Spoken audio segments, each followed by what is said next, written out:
a psychiatrist and I've been treating the same patient for 4 years. And last session, he described the contents of a sealed file in my office that he has never had access to.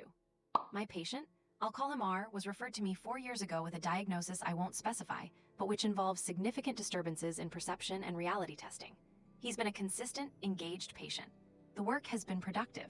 His functioning has improved considerably. I asked him to describe the document. He described the contents of a patient file I keep in a locked cabinet in my office.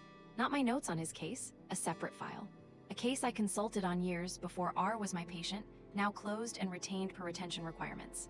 The file has never been referenced in our sessions. Its existence has never been mentioned in any context R has been part of. He described the presenting concerns.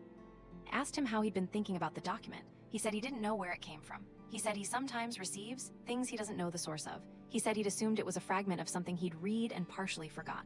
We processed it as a clinical phenomenon, which it is, regardless of its source. The session continued. I documented it. After the session, I went to the cabinet. The file was where it always is, locked, intact. I've been treating R for 4 years. Could have somehow accessed the file, possible, but I can't identify a mechanism, and his description of the contents suggests more than a brief exposure. He could have been told about the patient by someone else, possible, but the case is old and the overlap in my professional network is narrow. He could have produced a coincidence so specific that it only appears to be knowledge. The human mind finds patterns. I know this deeply. None of these accounts feel sufficient. I've sat with each of them. I haven't told R that the document is real. I haven't told him what the overlap was. That information doesn't serve his treatment and raises questions I'm not positioned to answer. I've consulted with a colleague in general terms.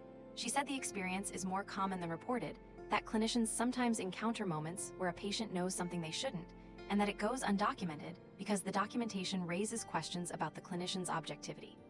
I'll also be sitting with the fact that somewhere in his experience of the world is access to something I can't explain. He said he receives things. He's said this before in different contexts, and I've always had a clinical account of it. This time, the clinical account isn't complete. I'm keeping the session notes. I'm keeping the observation. Someone should know what happened.